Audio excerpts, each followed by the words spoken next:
What's up guys? Magandang araw sa inyo. Nandito na naman po tayo sa ating YouTube channel, Arts Farming. Yan. Bali kung saan guys ay nandito na. Eto na guys yung tunay talaga na female.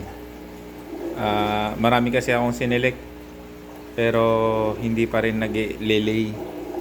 So sa palagay ko ito na yung pagkakataon ngayon. Natupad na rin yung pangarap ko magkaroon ng Kampa F1 na egg layer na may cock. Ayan guys, oh. Bakit ko nasabi uling female? Ayan, nagda-drop na siya guys. Kahapon ko lang itinabi itong ating golden base male.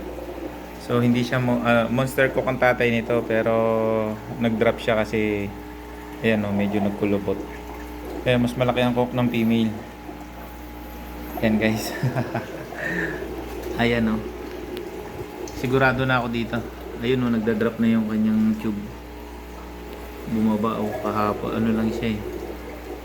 Kaya update ko kayo dito guys kung makakabuo tayo ng Kampa F2 dito.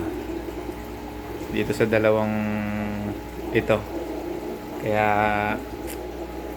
salamat sa mga nakasubscribe sa atin at followers natin na walang sawa. Yan. Kaya itong aking sinishare sa inyo ay talagang napakaganda kasi nagkaroon tayo ng female na may cock. Ayan, oh. Sobrang laki nito guys pag nakita niyo sa personal. Ito ang kamay ko. Halos isang palad siya. Oh. Gulat ako kasi nung tinabihan ko ng female, ng male, ayun o, yun na, nag-i-indicate na na lumalabas na yung kanyang tube. Ayan.